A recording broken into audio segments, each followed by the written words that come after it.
how y'all feel about them calling them pagan holidays? Like things like Valentine's Day, things like Christmas. Because I got my own opinion about that, but I wanted to ask y'all. I mean, it's not like really wrong with celebrating it. It's just like you got to know like what you're celebrating, like what's the history behind it. Like you don't want to just follow like a doctrine that you don't know nothing about. I would say, hey, do your research, but before you celebrate any holiday, and then have your own opinion and thoughts of celebrating it. So, do you live your life? Don't care what I say. Just do you. I mean, I think that certain shit really just come with living in America, bro. Because Yeah, if you do the research on all of these holidays, you're going to find something about it that makes you not want to celebrate it. You look Christmas up, you find out it's not Jesus' real birthday. Oh, let's not do Christmas. You look up Valentine's Day, it's something about a massacre back in the day, something like that. You look up St. Patrick, it's something weird. So it's like, bro, like just living in America is certain stuff that you got to like kind of just take a day to celebrate. Like niggas always want to say, why do I have to go out and take this girl on a date for dinner for Valentine's Day? But if it's your girl, like, that's like, it's certain days that only come around a few times every year. Birthdays, Christmas, Valentine's Day. So if it's Valentine's Day, you got a girl, man, take her out. I feel the same way, bro. Because I feel like, because I agree with what you said. Definitely know where the origins come from. Definitely know what you're celebrating. But I feel like if we're gonna sit and only focus on where shit came from, we're gonna be living in our past. So if we're just gonna focus on where it came from, why can't we just live with the fact that we flip something negative into something positive? Like, and what were we talking about, real? I said, I mean, like, it's just like yourself. Of course, give yourself love every single day, but idealistically, you can't celebrate yourself every single day because you have responsibilities out here. You gotta go to work. You might have a family. You might be working on a business. You know, we were talking about that the other night too. Yeah. You feel me? So it's like it's nothing wrong with taking a day to yourself, and it's the same thing with Valentine's Day, bro. Like you said, if you got a shorty, take her out, bro. You know what I mean? Even if you want to, you know what I mean? You ain't got no shorty, you can have you a little Galentine's or. We ain't got a lot of y'all doing that. Yeah, niggas, we got this is a normal day for us. Nigga time. This. We need something, man. We can call it Kingin' time or some shit. I don't know. Why do y'all think that niggas got a problem with celebrating Valentine's Day? Like, why is it such a big deal if you got a girl? Like, you know how some niggas be like, oh, it's just another day. Like, why is that a thing? I feel like those are like niggas that say that, they're either fueled by that whole bitches ain't shit. Well, I'm talking about specifically like niggas that got a girl. They got a girl? That's the niggas that are too logical. Niggas that just look at shit logically. But it's like, bro, you can't just look at shit through rationale's eyes, bro. Because the irrational, in order for irrational to even exist, there has to be an irrational side. And it's not to say irrational is not necessarily logical, but that's the emotion side of it. You know what I mean? It's just like, of course, just celebrate your shorty. You should. But this is how, fucked up things are, because like now people don't want to like have love anymore. Like I get it, heartbreaks happen and whatnot, but it's like you have to heal from your trauma and then move on in healthier ways for the next, people that you do mess with. Because if not, you're going to just sink down that rabbit hole, and it's not healthy. It's not healthy, First of all, I just want to say it's Valentine's Day. I'm sipping on the Pinot Grigio. Some grown man shit. I really just started messing with wine. This is really good, man. Pinot Grigio. And shit, my nigga put me on the white Zinfandel, bro. I'm a huge red wine person, nigga. But this ain't even white Zinfandel. This regular Zinfandel. 7 deadly sins, nigga. Cheers. Clink. Rolling spirit.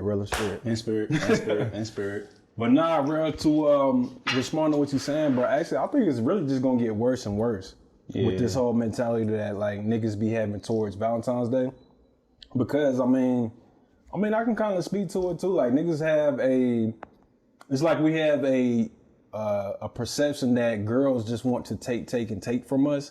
So with the whole Valentine's Day thing coming up, it's like, okay, we know she's expecting the dinner.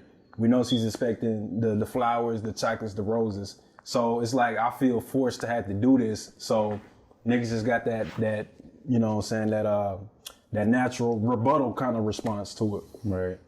Facts. And I mean, just me seeing both sides, I can understand it. It's just like, why do I have to prove my love to you just because everybody in society says that this day is the day that you show love? I feel that because I'm a against society rules type nigga. But it's like, I don't know, bro. To me, it's not that big of a deal. Like, it's really not that big of a deal, nigga. Like, more than times than not, bro. The niggas that really be against these motherfucking rules be broke niggas. About to say, don't be having no motherfucking paper, my nigga. That be the problem. Hey, that's bro. a motherfucking clip. The niggas that be against Valentine's Day really be broke. Don't repeat my motherfucking reel. Go ahead. You in it, nigga. We gonna cut it. This nigga, no, keep it. I want y'all to see what this nigga be what doing. you talking? Say your shit again, bro. We good, bro. We already said it, bro. I'm fucking with you, bro. Nah, you do need some more real songs. Hell yeah, bro. When is the last time y'all had a Valentine? Man, I'm not gonna cap. Mine was like, 4 years ago with like my first like real relationship. Yeah, her. Yeah, that was like my road dog. And if you watching, love all day. If I see you in the street, we still can talk. What did you do? What did y'all do for Valentine's Day?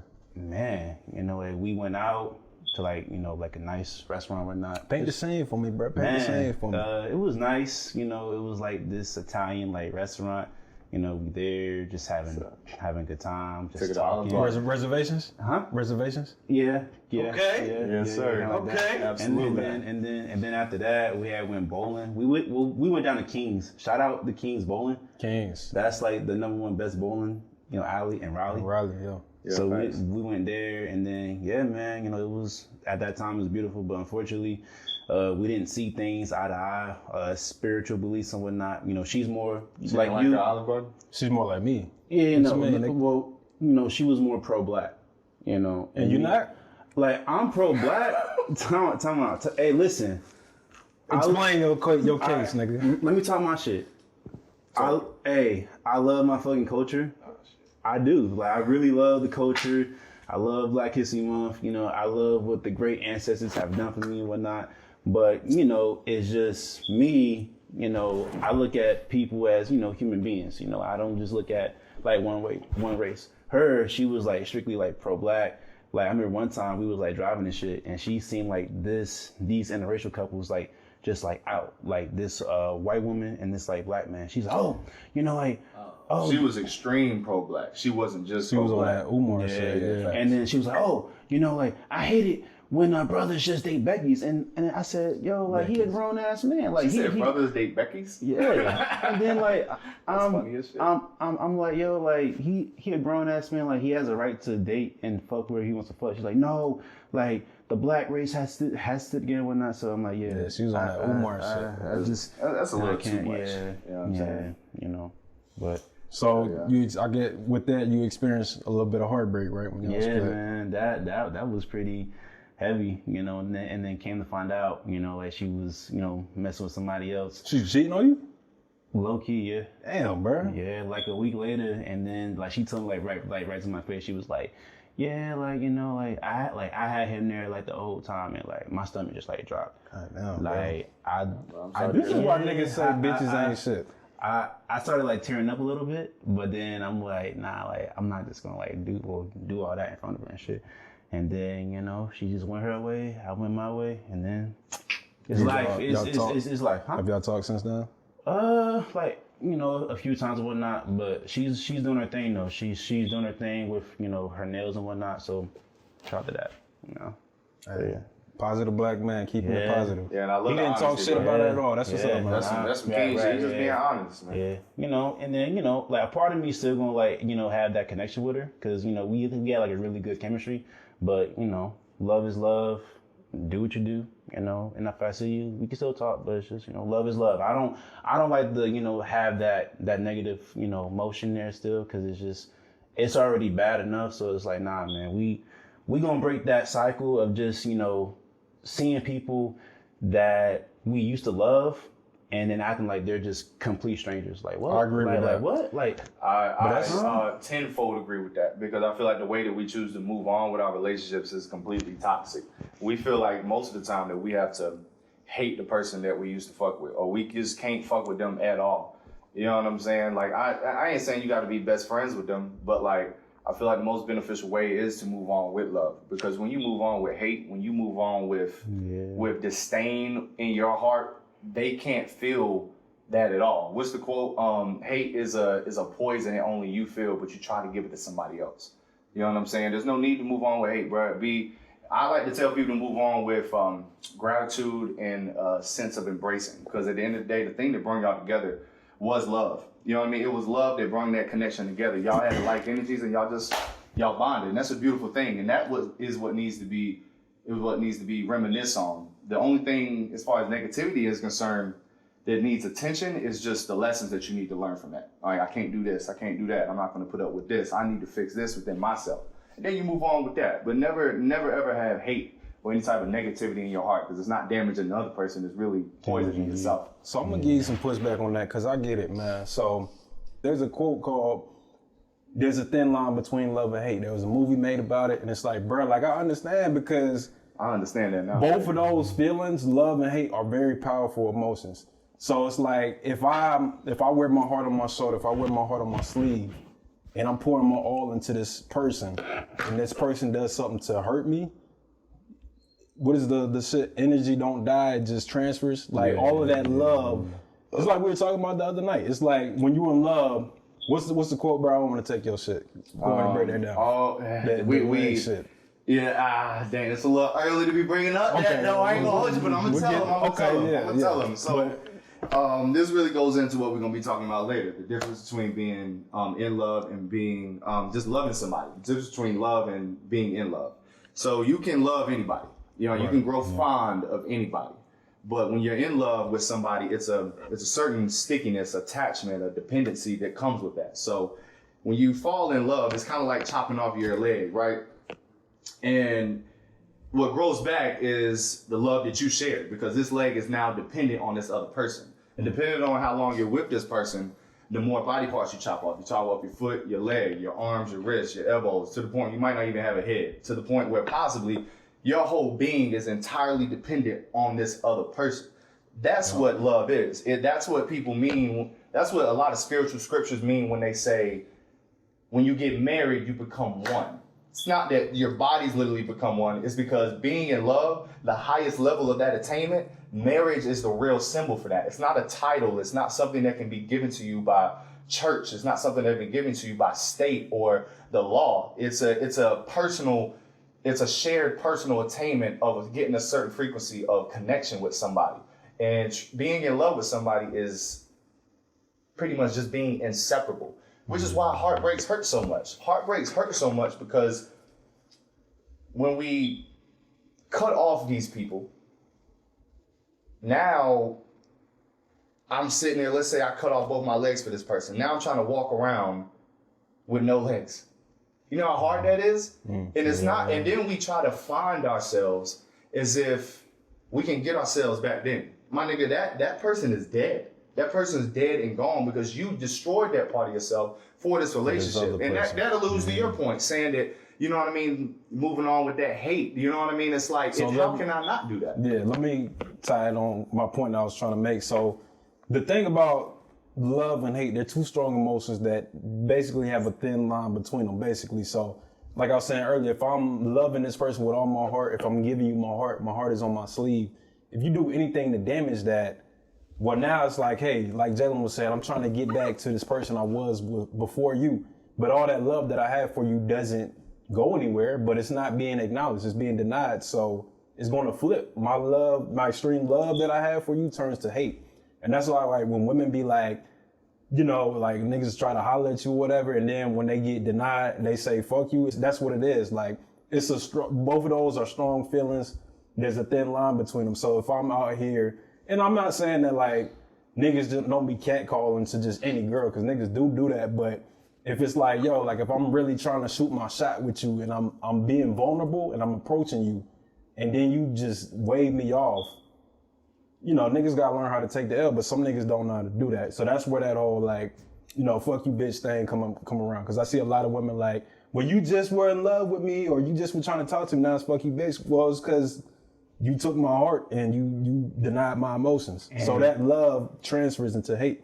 And you know, every man is different when it comes to heartbreaks. Like some guys like do some wild shit. Like when they get heartbroken, like guys fuck around, like kill her. Or like that's wild. That's extreme as fuck, though. That's insane. Like they'll kill her, or they'll kill the next nigga that, you know, she's fucking. Sorry, that's what it is. But guys will go to that extreme because they feel like, they own her. Like, bro, you don't own her, bro. Nobody, bro. No, like, you don't own her, bro. You don't like, own a woman. She gonna do what she do, and like, you gotta respect that. But that's the ego side. I was like, man, that I'm the only one. Like, no, you're not. Like, yeah, she might like love you and shit, but like, she's still gonna like want to entertain other guys. But see, this is what I was trying to say earlier too, when I feel like it's just gonna get worse and worse as we go. Because I was having this conversation with one of my homegirls the other day. It's like, bro, like, we in different times now because women and men, but mainly women just have so many options. Like back in the day, there wasn't internet. So a lot of the interactions were, out at the club, just being out at the mall, being out. So it was a lot of face-to-face interaction. But if a girl is halfway attractive, she probably got at least 20 to 50 guys in her DM. So it's like, you just another guy trying to talk to her. Like, so those feelings of replaciveness and all this other shit, they're only going to amplify as we keep going into, this new internet culture. I mean, I feel that, and I'm gonna give you some pushback because I feel what you're saying. Because it's like you got to understand where guys are coming from. You know what I mean? Like we're really hitting from behind. We're shooting behind the 8 ball, right? But in terms of moving on from somebody, I feel like it just needs to be a shift in perspective because it goes back to our last episode when we were talking about police brutality, and we asked each other the question of, do you think police is necessary? Part of the reason that I said no, police is not really necessary on the ultimate level is because police is part of the problem. We don't have accountability for ourselves. We don't need to harbor any type of hate or anger for what anybody else done to us because it always takes two to tango. At the end of the day, you were still dancing with that motherfucker while they were doing that to you. So I'm not saying that you shouldn't acknowledge what that person is, but it goes back to what I was saying to Real. You use it as a lesson, not as a defense or an attack from that person. Because at the end of the day, we do fuck shit to people too, and everybody fucks up. You know what I mean? No matter what degree you fuck up on. So you forgive that person. That's what true forgiveness is. You forgive that person just for simply being human, the same way that you were being human. But the most important part is forgiving yourself. Forgiving yourself for allowing this person to stomp on your heart. You put your heart on the plate and you stomped on it. Yeah, I can sit here and call you all types of names, but instead, I'm going to show you love and I'm going to appreciate what you meant to me. And I'm going to use that to move on because that viewpoint gives you inner power over yourself because you're taking responsibility for your part of the problem. That's taking the high road, though. Yeah. That's just being a bigger man. Not every nigga is. I mean, not every nigga is supposed to do it. Does that, but they.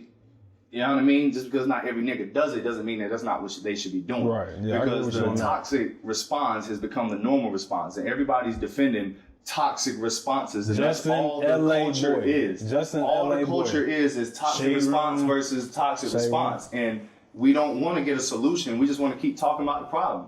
Goes back to that's why I said it also has to do with the niggas ain't shit and bitches ain't shit with the why niggas don't want to do Valentine's Day, because it also has to do with niggas just talking about how it's like women are this, women are that, women are the problem. Like I had a good homeboy of mine. Shout out, I ain't gonna put you out there, but shout out my nigga. You know who you are if you listen to this.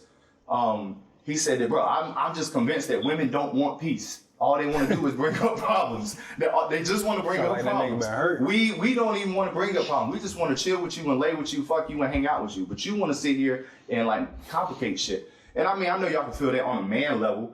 You know what I'm saying? But like when you are pointing the finger, you know what I mean? You're losing energy because that energy is being pointed outward. Yeah, it is. Even if he was right in terms of these women he messed with wanted problems. Now you're gonna blame what? You're gonna blame a whole damn subgenre of humans because like 7 women hurt you? 7 women versus the rest of the billions of women out here. That's unfair. The same way that you saying that niggas are like fuck bitches because shorties be out here just denying real good men type shit. You know what I'm saying? It's the same thing. It's just we're creating tribes amongst ourselves and then battling each other and pretty much saying that my emotions matter more than yours. You need to bow down and just listen to what the fuck I'm saying. And what I'm trying to say is all of us, no matter if you're a man, woman, any type of difference you want to bring up. You want to bring up black, white, Mexicans, Chinese, I'm from this nation. I subscribe with this community. I like hip hop. You like rock. Like, we need to put all that shit down and be like, look, we need to be accountable for ourselves. And that furthermore alludes to my biggest point that I would like y'all to get in this episode. It's not heartbreak is heartache. Your heart never breaks. Your heart breaks when you die. Your heart never breaks. Your heart hurts. It hurts. Understand that. But can't nothing break you. When you, the ultimate power, I told both of y'all my situation that I was going through at the end of last year and part of up to this year. Bro, you told me, you said, bro, at the end of the day though, you know that you're going to be okay. You knowing that you just going to be okay at the end of the day is the ultimate power that you need to draw your source from, draw your accountability from, draw when you need to point that finger and when you need to point that finger back at yourself. You got a real nigga. That's shit. I appreciate that, bro. It's the Zinfandel. It's the Zen. But let me say this. So this is just a word of advice to the fellas out here, man. Like, you just gotta. I mean, every guy, for the most part, has a time period where they feeling themselves. They got multiple women that they talking to and stuff like that. But you just gotta realize, man, like you can't live that forever. Like you can't always have 5, 6, 7, 8, 9, 10 women in your pocket. And then you also have to realize that every woman is not gonna feel you. Okay, shorty look good, I'm gonna go shoot my shot. She not feeling me. You just gotta take that and just keep it pushing. Like you can't be out here just saying, bitches ain't shit and it ain't no good women out here because the woman that you've been trying to approach ain't feeling you. It just means that you haven't found the right one yet, or you haven't found your type of woman that is normally gonna go for a type of guy like you. I feel that, man. Before we get into story time, I know y'all got some stories for they ass. Yes, sir. Earlier I pretty much alluded to a topic we were really interested in talking about, the difference between being in love and the difference between love. My point was essentially that being in love with somebody is, I love you, I have extreme fondness of emotions towards you, but I know I'm good without you. Being in love is saying, I know I'm good without you, but it's so much harder to get rid of you because I love you that much. Because being in love is inseparability. The illusion or the reality or the combination of that inseparability is what I would say. What are y'all thoughts on the difference between being in love and in love, or being in love, and what are y'all positions on that? So being in love is like more so like you, being very, like you look at it from an idealistic standpoint. Being in love? Yeah, being in love. Like, like, baby, like, I love you so much, like, like, you can't do no wrong. Like, you're giving her, like, teddy bears, cars, like, every, like, single day or every other day. Versus, like, when you love them, it's like, okay, like, I love you, but it's like, like, I'm not finna be, like, obsessed with you. You feel what I'm saying? Like, I'm still a human being. Like, don't over-assert yourself to try to, like, try to one-up on me as far as, like, trying to, like, hold me, like, down because, like, you're insecure. So, and being in love would be an exaggeration. Right. Yeah. And then not saying that, you can't love somebody, but it's just like you have to still be realistic about, love, Man, that's so crazy because it's flipped for me. Like, for me growing up, my dad always told me, like, don't go around telling these girls that you love them. Like, when you love somebody, when you meet that right one, that's the one that you love. So for me, being in love was puppy shit. Like, I got this girl, I got a crush. I'm in love. I like this girl, And then, like, actually physically telling the girl that you love her was, like, a big thing. Like, that's just how I was raised. My dad told me, don't be throwing that love word around because then that comes with a bunch of extra shit. So for me, like, being in love, you could be in love with anything. Like, I could be in love with this steak I found. Damn, that was a good ass steak. Like, I'm in love with this steak, but to say I love this steak is a completely different thing. I'm in love with this girl. This girl, fascinates me. She blows my mind. I'm in love with her, but I love her. That was always the more definitive word to me. That's how it came saying up. That being in love kind of is being consumed by love. Like being in love is feeling the emotion of. You don't have to necessarily say all the emotions and feelings that come with love. Butterflies, daydreaming about somebody, all this. But to love them is like, that shit is in your heart. Like, you love that person. If something happened to that person, you're going to be shaken up because you love that person. But you can be in love with anybody. I love this conversation, bro, because it's opening the door of really, in my mind, semantics, like how you just word things. Because I mean, you know, you wear the Jordans your way, you wear the Jordans your way. But I mean, I would say that mine is just like y'all's, just flipped. And y'all just tell y'all's in y'all's way. It's crazy how language can really, just using certain language can really just twist the conversation or twist things. You know what I mean? It's really just interpretatory. You know what I mean? But shoot, let's get into what we've been talking about since last week. Story time. Man. Story motherfucking time. So the theme of the episode is heartbreaks. Bruh. And the first thing Coop says, like, nigga, I got stories to tell. We doing this. As I said, damn. So, I mean, Coop, since you the most goddamn excited to tell your shit. Let's go, bro. Like, tell them, bro. Tell me, first heartbreak. Boom, put my heart on my sleeve. Hold on, sip the wine, bro. Hold on. Put my heart on my sleeve, man, for a second. I'm talking about. Come on, man. In spirit. There you go. In spirit, man. So, in spirit, bro. He said, peace, brother. Happy Black History Month, Keith. So the thing about me, man, that you guys have to realize is I've always been a lover boy. Like, I've always been my first girlfriend. Like, I'm saying girlfriend because it was grade school shit. It was preschool, nigga. Okay. Girl named Stacy. Okay. A Latina girl. It sounds weird, but Latina girl, bro. It was like I was doing shit that I wasn't supposed to be doing in preschool. I'm gonna just say that. It's nothing sexual, but like definitely something a 3-4-year-old ain't supposed to do. Catching ass in the slides. Nah, bro, like it was okay, so I remember it was like so it was kindercare Raleigh, y'all niggas know what's up. But it was like this, we used to go out to this playground and it was like this big tree. It was a big tree we used to go behind, right? And we used to make out behind the tree. Oh shit! And I'm telling you, bro, we like 4 or 5. Like, that's what I'm saying. Like, it was mad young. So, you know what I'm saying? That's Stacy from kindercare, wherever you at, Stacy. You've been getting your heart broke your whole life. Man, it ain't all been heartbreaks now. It's just been reciprocal. I feel that. So you've been giving out heartbreaks too. Yeah.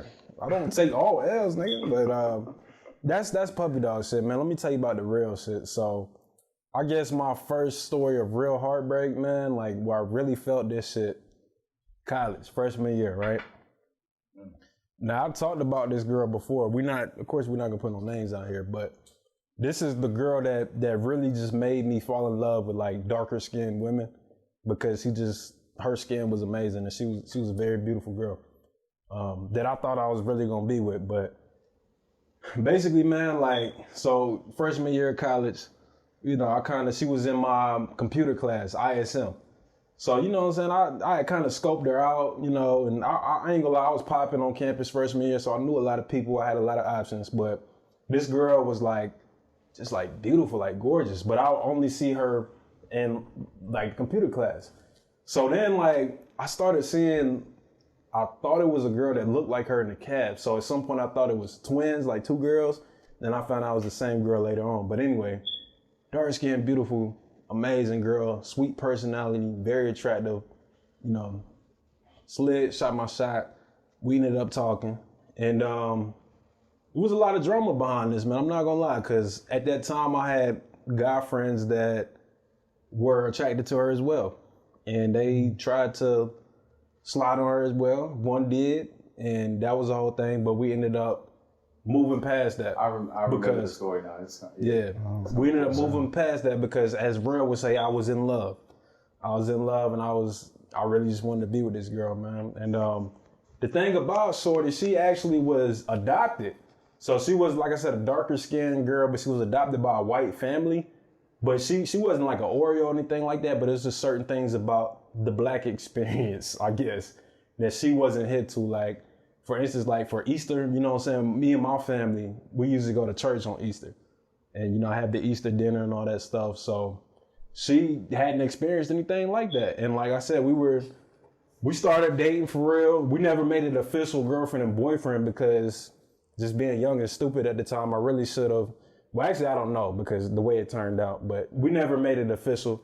But I just remember like on break, I was talking to her and I was like, hey, you know, you should come with me to this little, you know, Easter service that we do. And she was like, yeah, I'd be down for that. So, bro, like I took this girl home, like we call it Downeyland, where my grandparents live. My great grandma had 14 kids, 7 boys and 7 girls. Her house is like in the center. All my aunts and uncles' houses are around her. So I took her home to Downeyland, man, met her meet all the family. And you know what I'm saying? Like, we was really rocking with each other. I thought it was gonna be for real. So the year progressed, we went on different experiences. You know, we went out to the club. This is the first girl I'm really doing shit like that with. Going out to the clubs. You know, we meeting every day, having lunch in the cab. We, you know what I'm saying, talking about futures and stuff like that. And, you know, it was all sweet. But then semester break happened. So I lived in Raleigh. She lived in Creedmoor. Everybody that's not from here, Creedmoor is probably about 30, 40? Yeah, 30 to 40. The 30 parents live out there, right? Yeah. Yeah, true. Yeah. It's about 30 to 40 minutes. But I didn't have a car. I didn't have a car freshman year, so I didn't have any transport to go see her. And you know the crazy part? The break really isn't that long. Well, actually, I'm sorry. You talking about winter break in freshman year? No, this is actually summer break. So this is long. This is about 3 months. But she came to see me a few times over the break. Yeah. That's a little bit. That's long. She came to see me a few times over the break, and you know, we were doing what we was doing. We was rocking how we was rocking. But at some point, I guess I was being, you know, I still had a few options. So she was like my main, to say this the bad way. She was my main, and I had some other girls I was talking to. So with us just not being able to readily see each other, she kind of fell to the background. But she was still like important to me. Like I wanted to keep her around. But anyways, bro, like it eventually ended up falling off because I didn't have reliable transport. She felt like she was doing the most to come see me, and I wasn't putting in enough effort to go see her. So I, just being stubborn and being young at the time, I was like, well, shit, it is what it is. You know what I'm saying? Like, I don't have a card. You gonna hold it against me? When I should have worked better with her on that, or at least tried to put more effort into it. So at the time I was thinking like, hey man, we'll go back to campus. We'll pick back up where we was at. Bro, I came back to campus. She was pregnant. Pregnant, dude. Yeah. Bro, I came back to campus my sophomore year of college. And you know what I'm saying? I was talking to her. I was like, hey, I'm back on campus. We hung out like one time, and she was like, you know, Tyron, I got something I got to tell you. And I was like, what's up? She was like, I don't think we can be together. I was like, nah, we can be together. Like, I'm here now. I'm about to get my car and all this stuff. She's like, I'm pregnant. I was like, what? I was like, we ain't had sex. And then she showed me the picture of the sonogram, nigga. Well, she didn't have to do all that. Bro, she put the nail in the car. She showed me the picture of the sonogram, and I was like, damn. I mean, I guess you gotta be ruthless like that if you really serious about cutting the motherfucker off. But damn, but that's hold on. tough, She said that it was a white dude from LA that got her pregnant.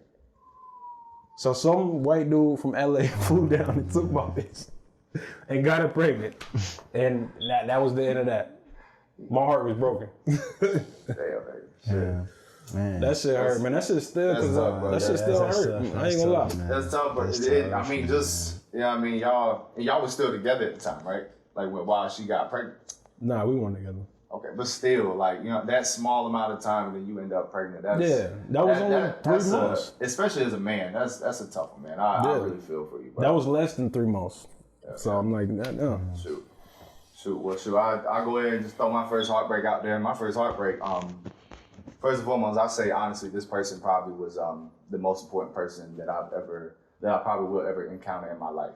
The reason being is because I got a lot from my first breakup, from my first heartbreak. It taught me so many things. It taught me, you know what I mean? When you fall in love with somebody, when you're trying to share a life with somebody, you're not becoming one really. You have to understand also that you're two separate individuals sharing this journey together. You're choosing to share these journeys together. I learned the way to love through disattachment. I learned to love from a distance. I learned so many aspects on what life is through this breakup, through being in this relationship and out of this relationship. It helped me in my childhood trauma.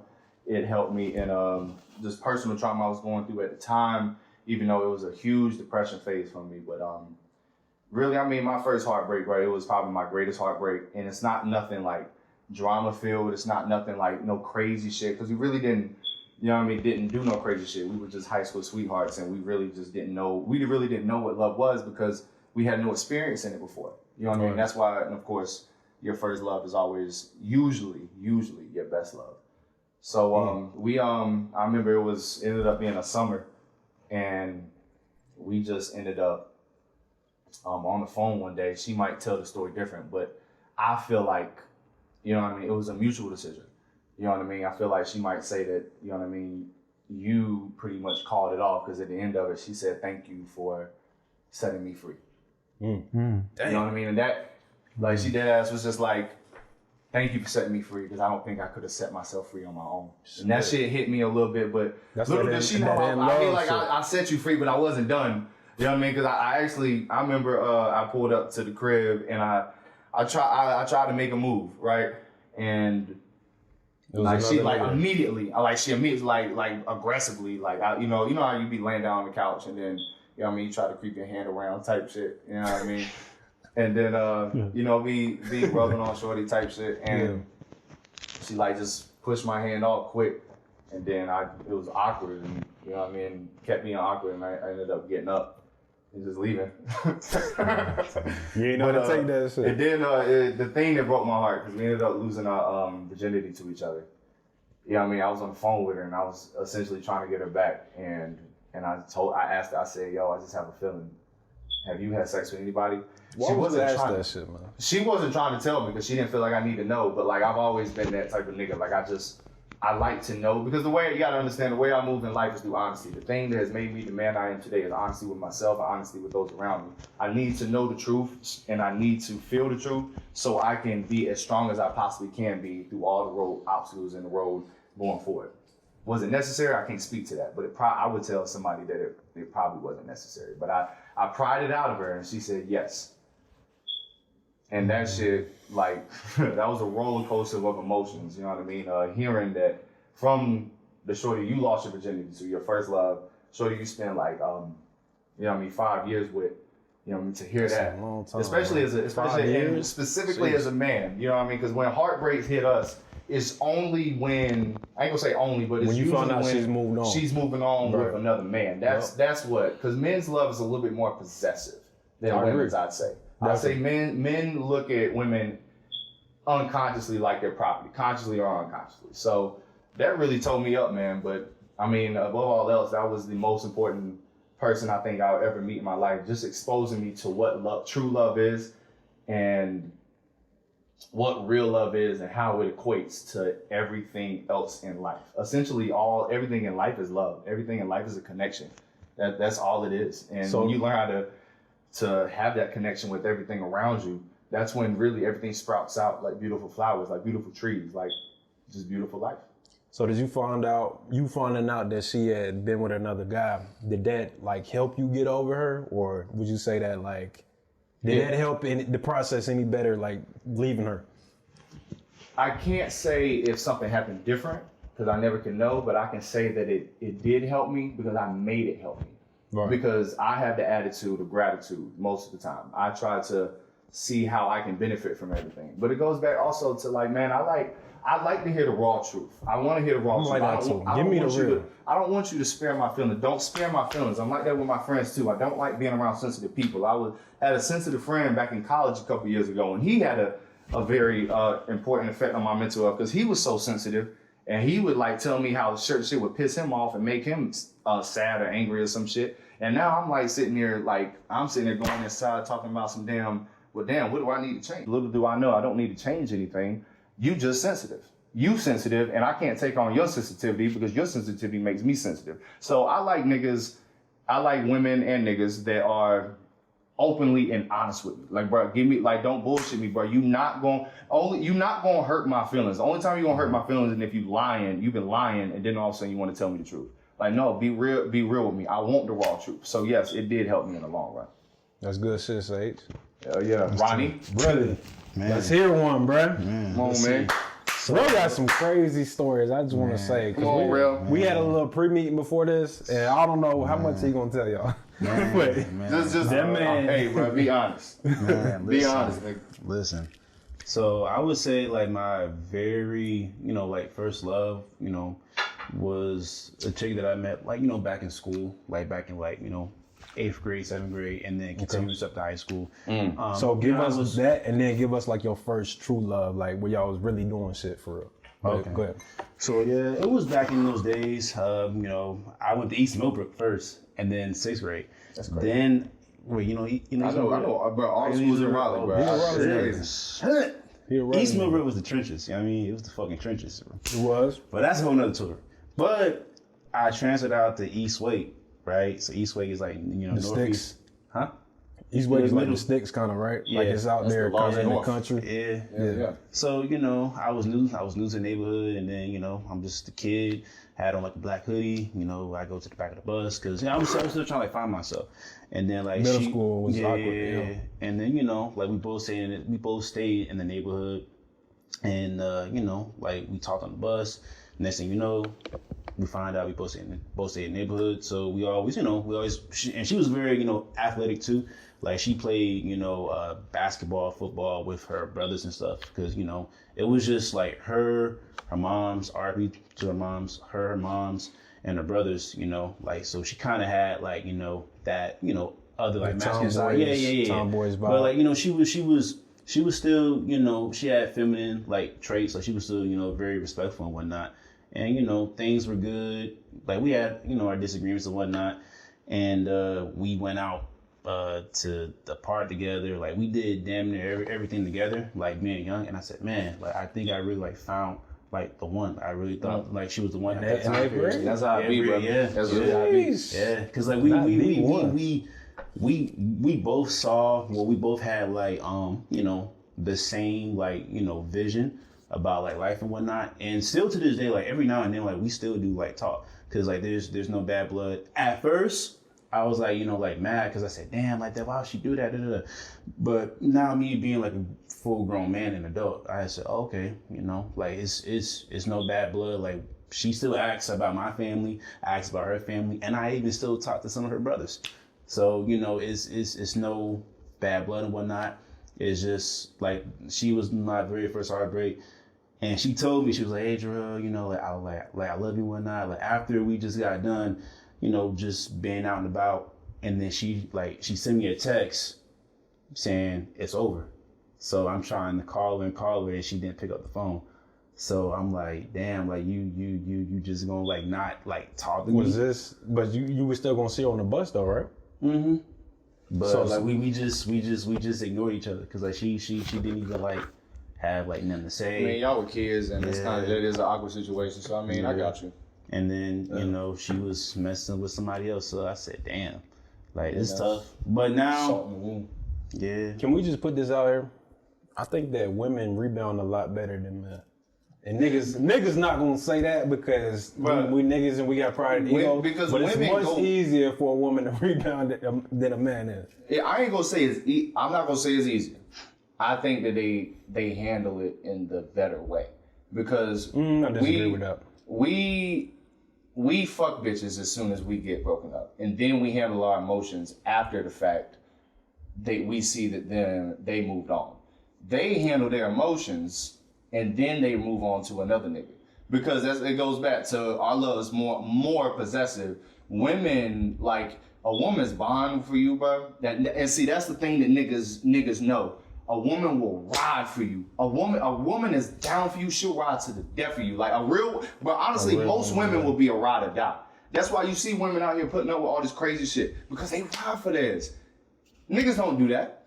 So women, they go through their emotions. They're still trying to get back with you. But when they get through all those emotions, they're like, okay, now it's time for me to go out here and do me. And while we've been out here doing us, we really ain't been doing us. We've been out here fucking around and thinking that it's kind of like, I was at the mall. I can't shout you out because we said we're going to stop doing that. We was at the mall, and I was buying these crystals for these episodes, because it felt like it was divine timing. And she said, Jalen, I feel like what you're doing right now is you tapping the glass. You're looking in the mirror and you tapping the glass. You're trying to fix yourself out here. Really, you need to be right here. You need to be tapping within yourself. That's what men do when we get into heartbreaks. We try to tap that glass, but we don't try to tap into ourselves. Women, and I mean, it's arguable. Of course, women are what's the word, stereotypically more emotional, but I mean, that's better than just suppressing your emotions and then dealing with your emotions versus dealing with your emotions and then doing the shit which you would call suppressing your emotions. What I want to say to that is I disagreed at first, but then when I heard you explain it, I got you.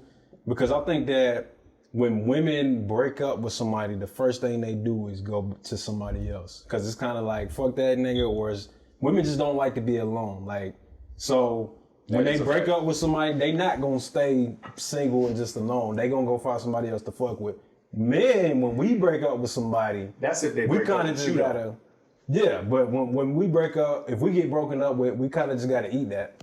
You know, we can go out and try to find somebody else, but it ain't like, bro, it's like if a woman break up with somebody she's attractive, it's probably niggas that was already eyeing her anyway. So when she announces she's on the market, it's very easy for her to find another guy. Versus when a man gets broken up with, you out in the streets. Yeah, so you can do what you do, but it ain't the same thing.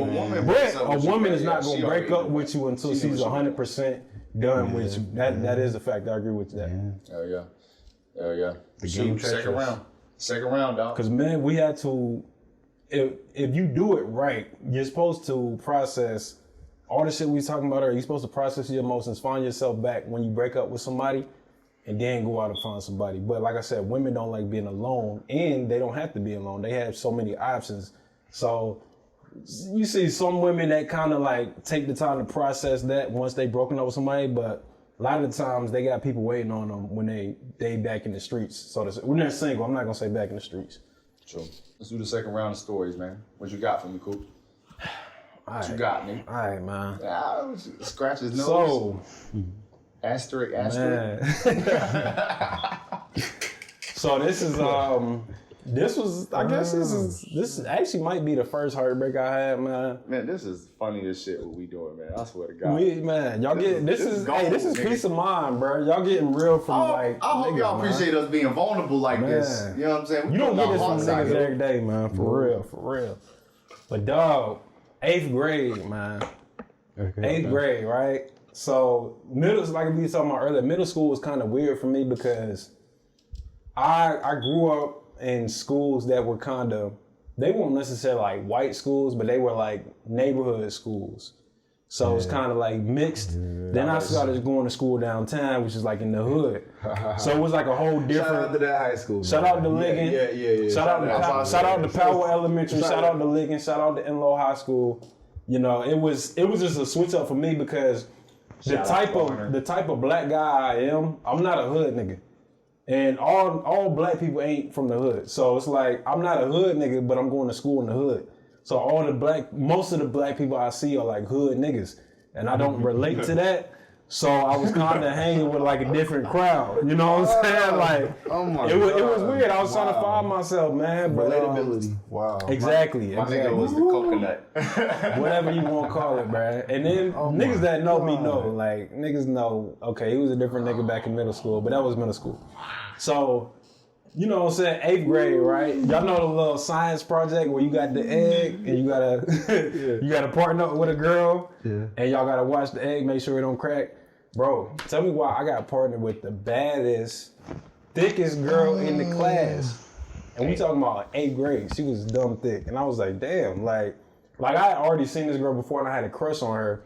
But I was just like, the type of guy I was, I just didn't have any confidence to pursue that at all. So respect the game. Right.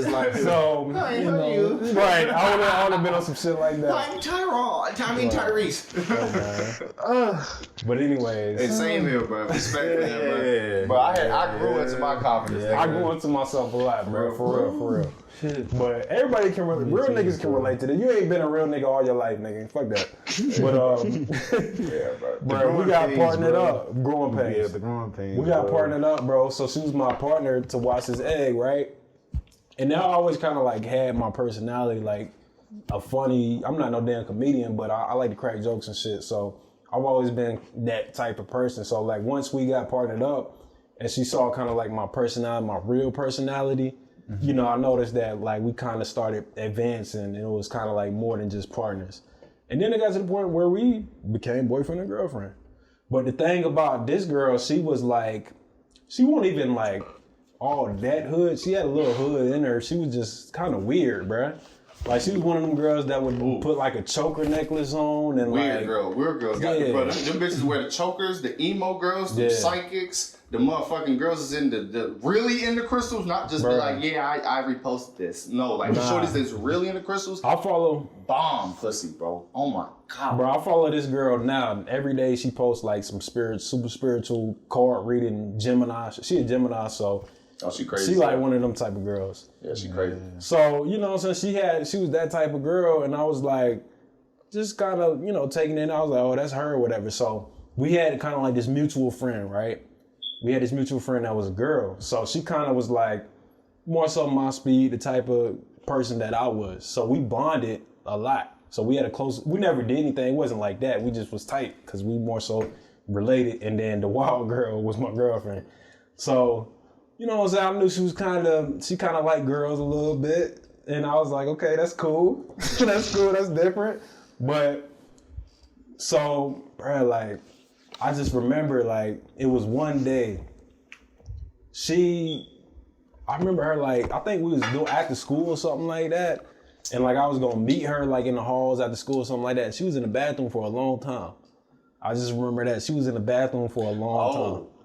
Is that stuff? Okay. Yeah. Oh, shit. She was in the bathroom for a long time, man. I was like, okay, like, you taking a long time in the bathroom. And I ended up, I think I had, like, track practice or something like that. Because she was doing... Track practice? Yeah, she was doing some sport, and I was running track at that time. So I was like, all right. And then the mutual friend, she also did, like, sports after school, too. So, you know what I'm saying? Then we ended up going to just having the next day, and then we just caught up like everything was normal, right? So then the mutual friend, she kind of was just like looking at me, and I was like, what? Like, what's up? She was like, she didn't tell you? I was like, what you mean she didn't tell me? What happened? Well, she didn't tell you, I'm not gonna tell you. I was like, no, what the fuck? Like, tell me what the fuck happened? What you talking about? She trying to flex. Bruh, so I was like, I had to basically beat out this girl, but basically, my girlfriend at the time, had went in the bathroom with some other girl and ate her out. Made out with her and ate her out. And she wasn't gonna tell me. Like, I found this out. Did you kiss her afterwards? I don't think so. I hope not. Definitely not after I found out, but I don't think that we had just before, because she literally told me the next day, the mutual friend. So she was like, did she tell you? I was like, tell me what? And then like she eventually told me, your girl so-and-so was in the bathroom and they was making out and I heard she ate her out. And I was like, what the fuck? Like, what you mean? She didn't tell me none of this shit. And I had to just take that shit in for a minute. I was thinking about it all day because I didn't ask her immediately. I kind of just sat on it. I was like, is she gonna tell me? And she was just acting like everything was normal. Like she wasn't gonna tell me anything. So I eventually ended up bringing it up. And I was like, I heard that you and so-and-so was in the bathroom the other day doing some freaky shit. And she was like, what? Who told you that? And I was like, nah, don't worry about it. Did this happen? And I brought up the, specific details that the mutual friend had told me. She was like, yeah. She was like, yeah, I did it. And I was like, so you just wasn't gonna tell me this at all? And she was like, well, it was with a girl, so I didn't think I had to tell you. I didn't think that me being with a girl would be cheating on you. What? I was like, what kind of goofy ass nigga do you think I am? Like, just because you doing it with a female doesn't mean that you out here doing me wrong. So I ended up cutting off after that, bro. That's a dumb ass. It was a lot of and shit. That would have pissed me off. But see, it was a lot of heartbreak attached. It was a lot of heartbreak attached to it because this was at that time like the most advanced girlfriend I had. Like we was, kissing and shit like that. And like I said, she was developed. This is the first time I done felt on titties and shit like that. So it was crazy, right there. Damn, bro. Yeah, man. Lord. You want me to go? Oh no, I go, man. Okay. So I guess it's on me. Second story I gotta tell is, I guess I'll bring up Dolly. Dolly from the 1997 dance. We were in Irwin, North Carolina. Took her to the dance because I wanted to ask her to marry me. This nigga, bro. And I get to the dance and bring my What are flares. you talking about? Hold on, 1997. Yeah, 1997, brother. It was the Irwin local dance. We Earl was there, Dale, Bermuda, that big bitch. Goddamn Bartholomew was there, and goddamn it, Dolly was dancing with Bartholomew. Brother, my heart was broken. I'm looking at this nigga like, all right, nigga, cut this bullshit out. All right now. Let's get serious, guys. Let's get serious. Dolly, I miss you, baby. That's what I'm saying. I miss you, Dolly. Dolly. I ain't never met an Don't ugly. edit this ugly. out too, nigga. I want this in there. I ain't never met an ugly dolly, nigga. I have. Dollies be fine. I've met 2 fat motherfucking dollies. So let me just put that out there. I hope you ain't watching because you in the family. Shit. Oh my god. All right, now for real though, Heartbreaks. We mushy. Y'all crazy, shit, you know what I'm man. saying? This Heartbreak is about something that happened a couple years ago. I believe it was because it was right after me and Ruth and them had got back from Miami. Ruth, what up, man? Ruth, my brother. Shout out You know Ruth. you my brother, nigga. For real, blood. Die. And then right after we got back from Miami, this is when quarantine hit, right? I think 2019, 2020 type shit. Yeah, 2020. You know what I mean? I ended up messing with a girl that I had, I was friends with benefits with. And you said what? Is this the girl that passed? No, it's okay. But it's someone that you know. Or at least you heard me talk about. You know what I mean? We ended up making this thing. It was quarantine. We both were just like, I mean, we both need some fucking in our lives. So I mean, we might as well just make this a thing. You know what I mean? And I liked it because we always talked about deep things. You know what I mean? We talked about everything: religion, mental health. We talked about gender roles. We talked about our childhood traumas. We connected on a lot of deep levels, man. And see me, I'm a sapiosexual. A sapiosexual is someone who's incredibly attracted to intelligence. If you can keep up an intelligent conversation with me, because I really do get deep. Like I'm talking about like as soon as I meet you, you know what I'm saying? Like whether you're a dude or whether you're a girl, you know what I mean? What type of shit I'm trying to, do with you. Like that's just how I am, you know what I mean? If you can keep up, that's really attractive to me. So I was just like, I mean, shit, why not? I feel like this will really work really well. You know what I mean? And our chemistry was just so natural. We were both the type of people that just automatically fell for each other or had other people fall for us before we fell for them. You know what I mean? Because that's the type of shit we brought to the table. You know what I mean? All right. But Talk your shit then. Talk your shit. But I mean, like, we ended up falling in love with each other. Crazy. You know what I mean? And as quarantine went on, you know what I mean? Quarantine eventually ended up getting out. But like, as quarantine went on, I noticed like, you know what I mean? We were incredibly toxic. I'm talking about in a situation I never thought I'd find myself in. Like motherfucking at the end of quarantine, I was getting slapped on. Motherfucking, like for real, bro. It ain't funny, nigga, bro. Like, shorty was slapping me, bro, when she got mad. But look, hey, nigga, story time, nigga. Story time, nigga. Hey, nigga, I'm glad you shared that. That's funny as hell. But I mean, like, no cap, on some real shit. Shorty, I got slapped on. You know what I mean? And I'm not sitting there talking, I don't want to paint this picture, especially with you laughing, nigga. Like, I'm getting beat on, you know what I mean? Like, Shorty would be like, Shorty is mad passionate, right? Hella jealousy issues, always thinking I'm fucking with somebody. She's been approached by nothing but fuck ass niggas. So like, she come to me and she just thinks that I'm just gonna be the same way. You know what I mean? I try to tell her from the jump. I set the rules out from the jump. Like, look, this is what we're doing. This is not what we're doing. But it ended up turning into something else, unfortunately. And you know what I mean? It eventually, I think about maybe 3 to 4 months into quarantine, after quarantine, when everything first started opening up, we I cut things off because I just said like, bro, I'm not doing this anymore. I'm not. And in my head, the shit was over. I don't think it was really over in her head. But when I broke up with her, I had sex with 2 people. And one of those people, she ended up finding out about. Yeah. Because we ended up getting back together. I don't even remember how we ended up getting back together, but we ended up getting back together. Usually it was like just sex was due to it because we had them all.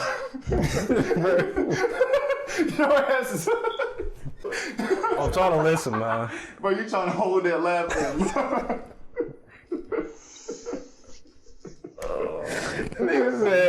I was getting slapped, dog. I was just picturing you getting slapped, bro. Niggas getting battered. Hey, nigga, look. What? Don't you ever come in this house again late like that?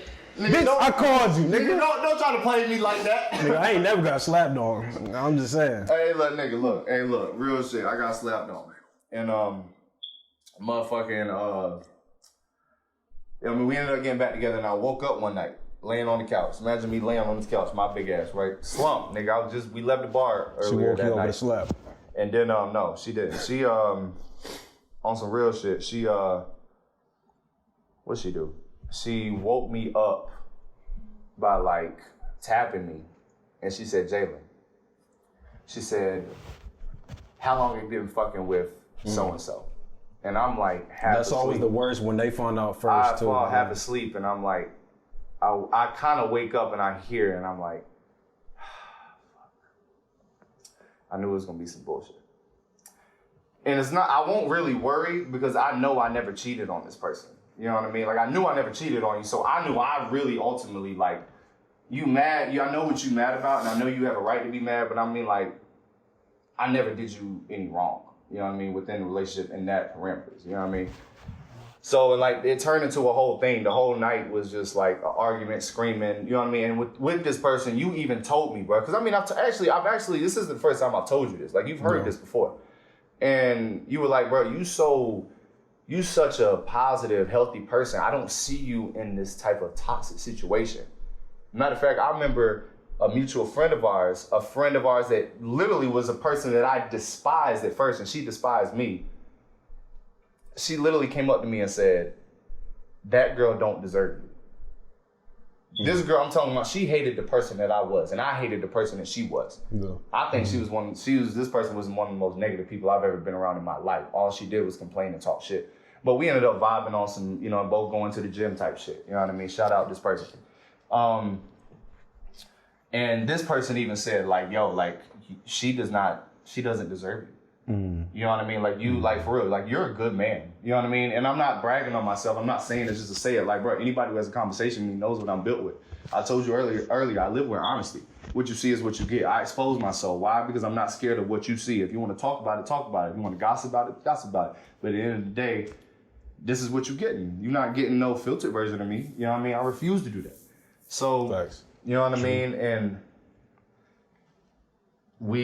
it turned into a whole night.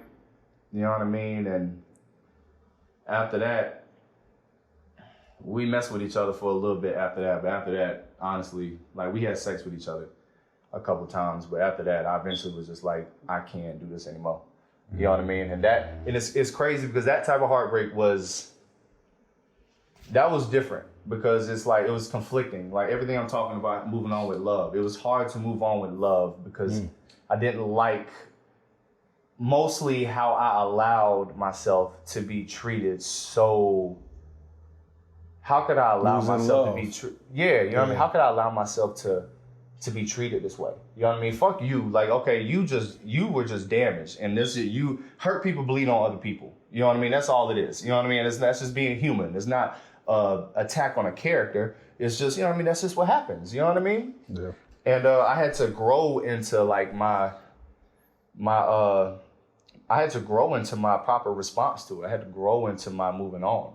You know what I mean? It was a lot. And, I said earlier that, my first heartbreak was one of the most, if not the most important, one of the most important people in my life. You know what I mean? I say definitely that second heartbreak also was one of them because I've learned the most through my heartbreaks. And I still love both of these women today, not because I want to get back with them.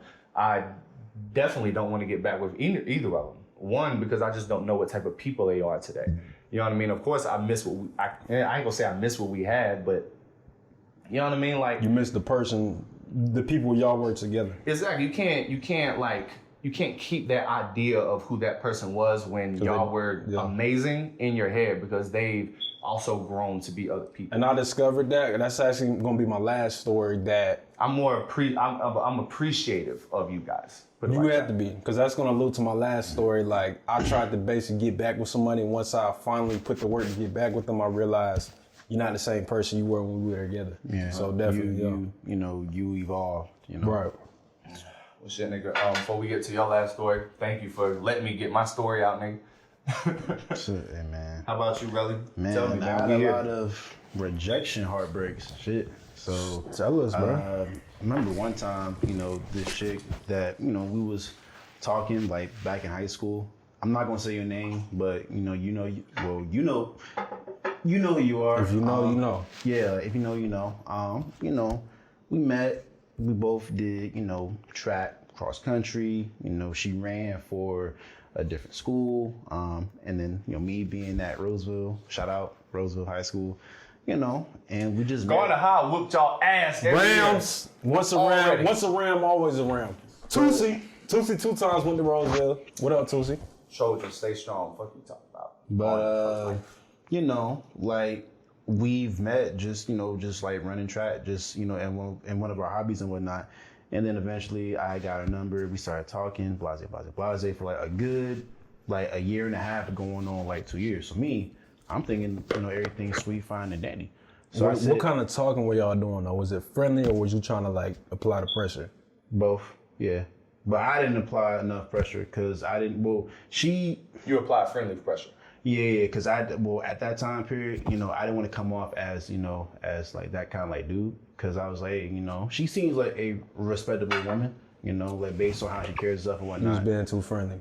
Yeah. Just you saying that right here. I already know. That's all it was. He said being a respectable woman. Yeah, Growing pains, though. major growing pains. Yeah. But, I did some shit, which, hey, I'm not scared to say because, hey, like you said, honesty is the best key. I walked down to her house. It was like a good 5-hour to 6-hour walk from.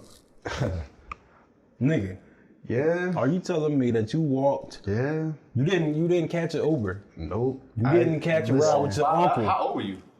Like That nigga was doing cross country. He was good. Yeah, about 17. nigga ran.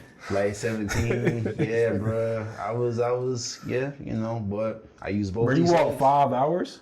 I walked 5 hours. Like bruh. the highway and everything? Why'd you walk 5 hours? Why'd you walk 5 hours?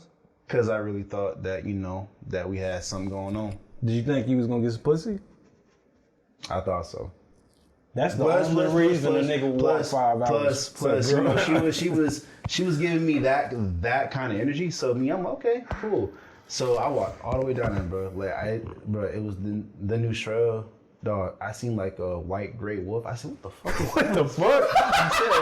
I said, what the fuck is that? So I started running like faster. This nigga saw a feral animal out there and shit. But the shit didn't see me, but I see him. So I said, all right, I gotta move this shit up faster, bro. He said, I see you seeing me. Bro, you went through all of that.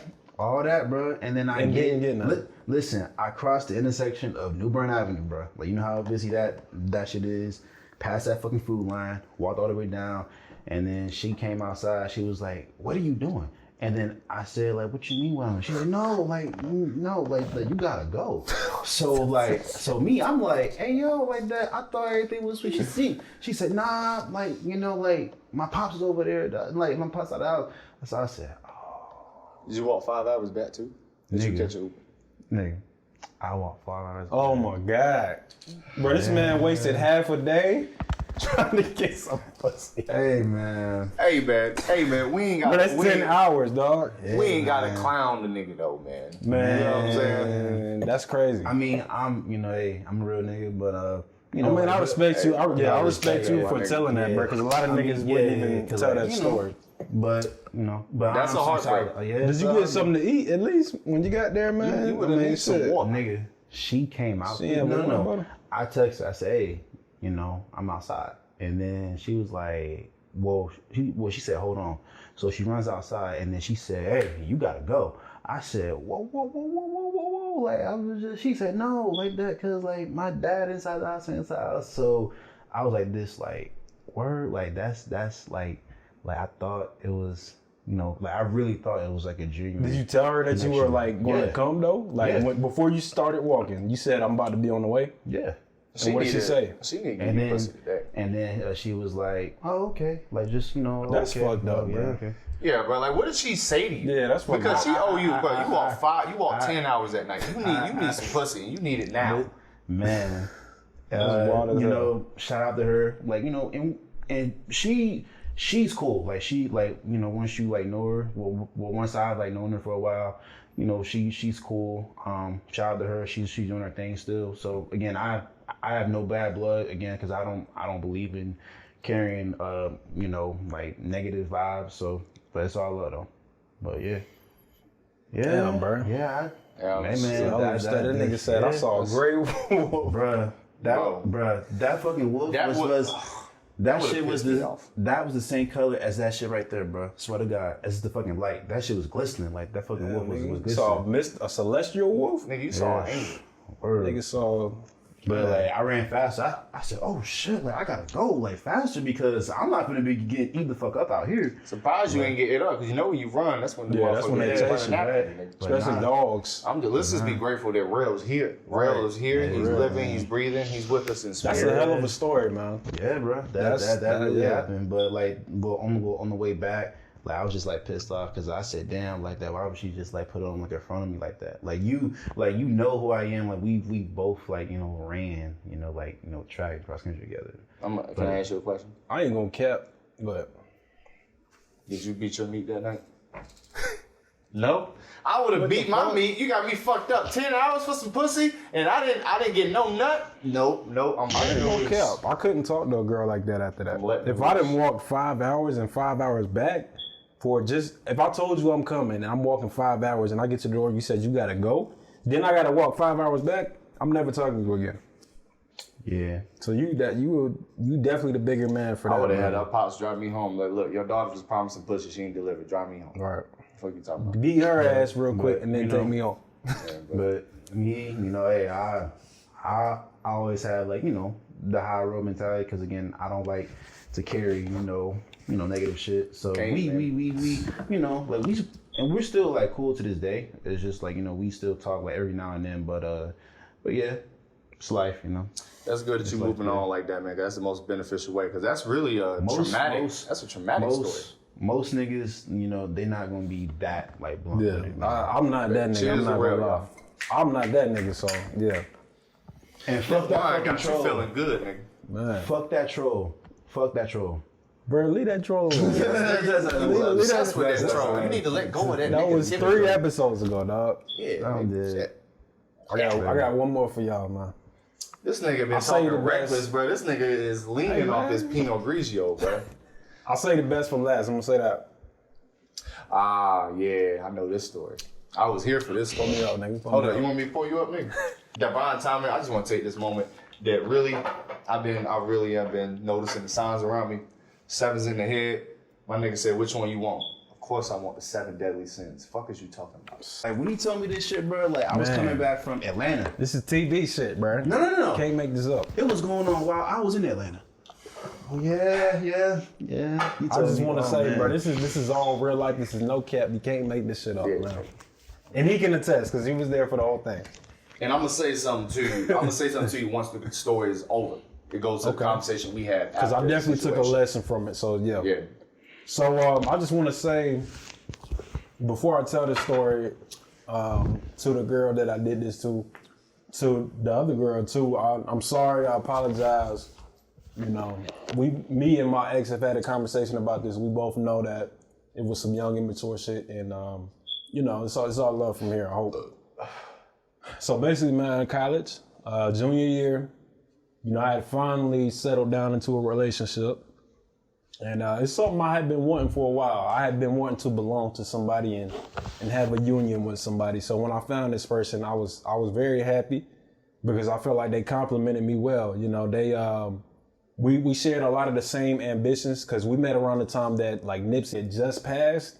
So this is when I first sparked my entrepreneurial mind. I was doing my clothing thing. Y'all remember that? Yeah. Mm-hmm. You know, just trying to find different. I was going to a lot of like the Artist Block events in Greensboro. Shout out to Artist Block. Okay. You know, open mics and comedies and stuff. I was just very into the arts at this time period. And she was the same. You know, she went to Fayette State University, Fayetteville. It was just like an hour and a half from where I was at in Greensboro. And so, yeah, she was very into the arts, wanted to do comedy a little bit. She did some open mics. She wrote poetry. A very spiritual girl. She's actually, you know, I credit her for awakening my spiritual mind because before that I was just more so traditionally Christian. But once I met her and, just had some real deep, dope conversations with her and, those nights, she kind of just tapped into my third eye, caused it to flutter a little bit. It's not all the way open right now. But anyways, man, like, I really had a dope connection with this girl. Like, we completed each other's sentences, bro. Like, I ain't never met nobody I had this chemistry with. She was somebody that, I'm an old head for real, bro. Like in my Spotify catalog, I got Otis Red and I got Al Green. I got Motown, bro. Like this is shit that I listen to myself. I would never play that for anybody else. It got to the point where I could play shit like that with this girl and she'd be singing along with me. And she was like, yeah, my mama used to play this. I didn't think that I ever meet anybody that appreciates this type of music. And y'all know me. Y'all know I love music. So that you speaking my language when you love music. So just connected on all fronts, bro. And this is college. We like 20, 21. So we really thinking about the future at this point. A lot of people say you meet your mates in college type shit. So we thinking about the future. We talking about kids. Like I said, we already completing each other's sentences. And so, just being young and stupid, man. So like I said, she was an hour and a half away from where I was at.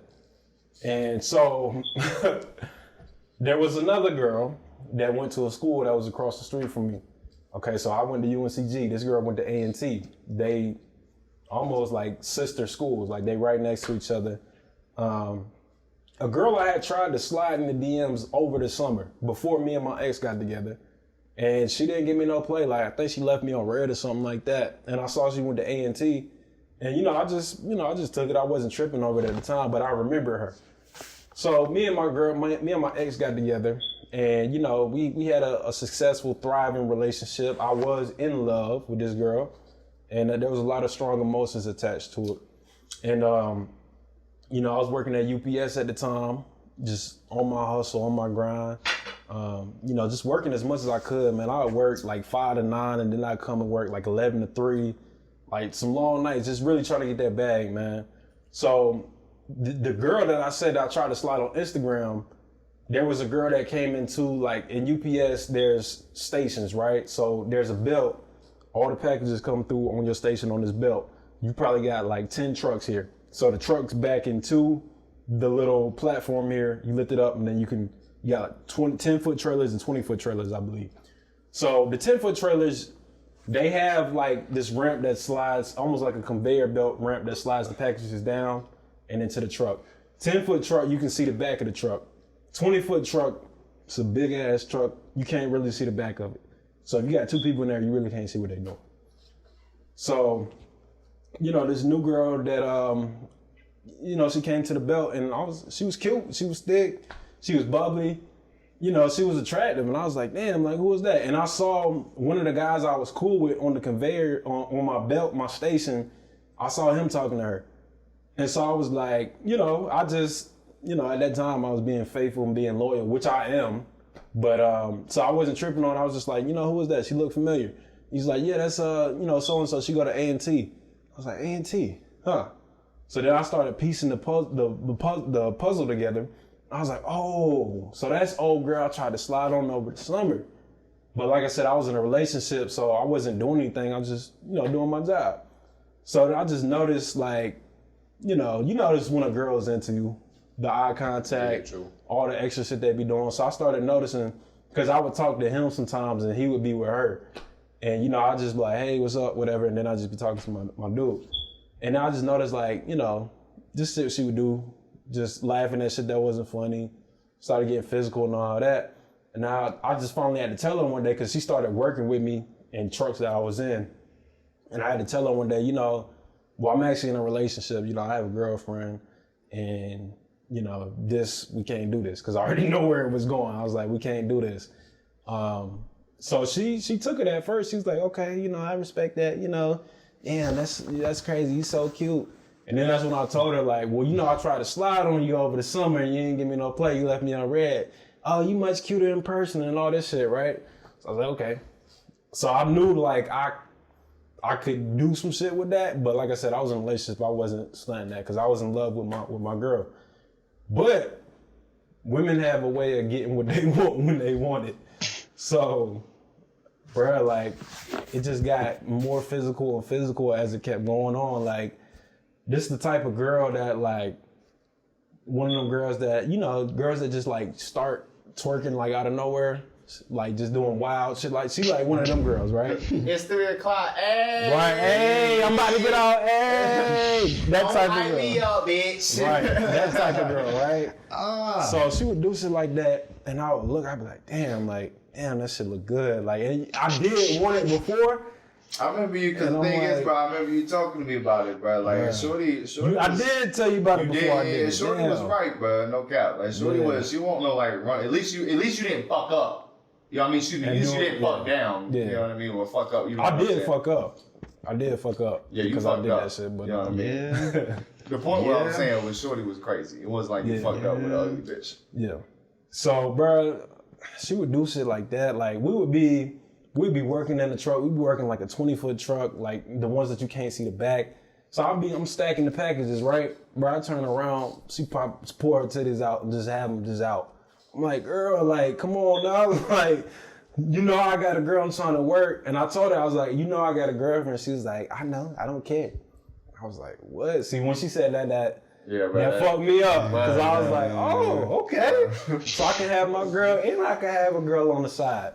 Fellas, no. It's not going to work. I'm trying to tell you from a guy that's been through it. It's never going to work. If you really love your girl, if you really want to be with this girl and this girl is something special to you, don't even entertain the thought of a side girl, because she may be comfortable with being a side girl at first, but no girl that knows her worth in any type of way is comfortable being a side girl for a period of time. So, and you can't trust an individual like that anyway. Right. Like, if you can't trust an individual that, to be honest, says, it's so funny, bro, because I slid on a damn girl with a boyfriend earlier, and she said, I've been dating my boyfriend for 3 years. I said, I don't care.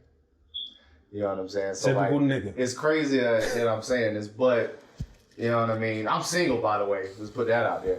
That don't make it better. It's still like you can't really trust. You can't trust. You can't trust those people, because they either, one, don't really have the best of intentions, which I don't have the best of intentions for her, and two, their character is probably flawed. Yeah. If she's comfortable with doing that, especially as a woman, right. You know what I mean? And not that it's any different if it's a man, but you know what I mean. Me knowing how loyal women are and how they talk about love and how they talk about relationships. If a woman is doing that,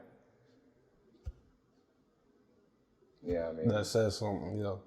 And this girl that I'm talking about now, the side girl, she got a baby now, so hopefully she didn't settled out and found out what love is. But basically, like, yeah, she was like, I know you got a girl, I'm cool with it, whatever.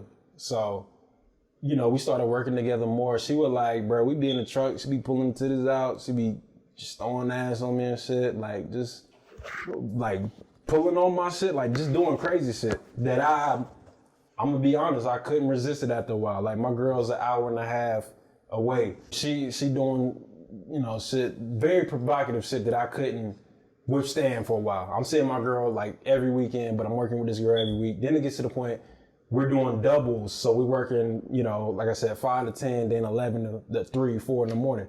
She want to start working, so I got a car. She wants to ride with me. Big mistake. I should have never started doing that. But eventually it gets to the point where we did what we did, and it was great at the time. It was something that I didn't experience with my girl. So I wanted to do this shit again. I'm not gonna lie, I wanted to do this shit again. But it was a, you know, this girl was out there. So we did it twice, but then she was kind of like on to the next dude, but I still wanted to keep the shit going. So the fucked up part happened when the guy, this is why niggas ain't shit, man. The guy that trained me at my job at UPS, I seen him trying to talk to her, or he seen me with her, I'm sorry. And he approached me like, hey, you know what I'm saying? What's up with her? What's she about? My dumb ass at the time was like, yeah, man, she with it. You know, I basically told him everything that we did, which I shouldn't have done. And so this fuck nigga went back and told her everything that I told him that we had done. So I get a phone. This is that night. Nigga. This is the night of the confrontation. Bitch ass nigga. Right, exactly. This Bitch ass is the fuck you, night. bro. Bitch ass nigga. So I get a phone call. This is when we in college. I'm chilling with Jay, with Sage. I'm chilling with Ruth. I'm chilling with Shadow, and I think Cutthroat might have been there. So I get a call from the girl. She was like, So she said something, but anyway, she was like, if you know, I heard so-and-so told me that you said so-and-so. I was like, nah. But then she started listing exact things that I had told the guy. So I was like, damn, okay, well, yeah, I did tell him, that was my fault or whatever. She was like, the thing that she had told me before, she was like, I can keep it secret, about the whole situation. And then after that was said, she was like, well, you can't keep it secret, then I can't either. And I was like, okay, fuck, like, I didn't post my girl. Y'all don't follow each other, so I wasn't worried about her following her, right? So my girl was supposed to be coming down the next day. And so we texting, we talking back and forth, and I'm like, damn, baby, you know what I'm saying? I miss you. I can't wait to see you this weekend and all this. I noticed there was like a gap in the conversation. And then she started texting me back kind of quicker, right?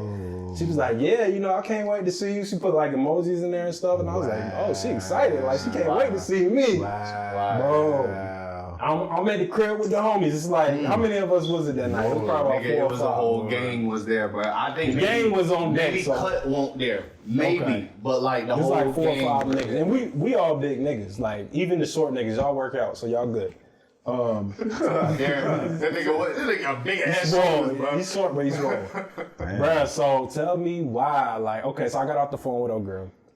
Tell me why, like, I'm texting my girl, but she's not gonna be there the next day. We get the police knock at the door.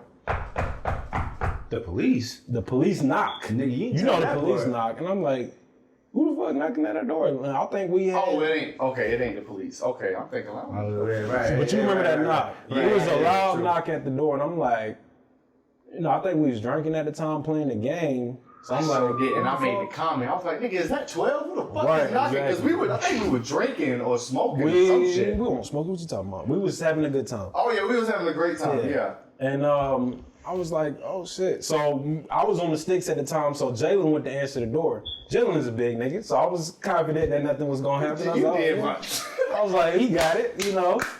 All I see is Jalen open the door, and he didn't say shit. He kind of like had like a stuck face.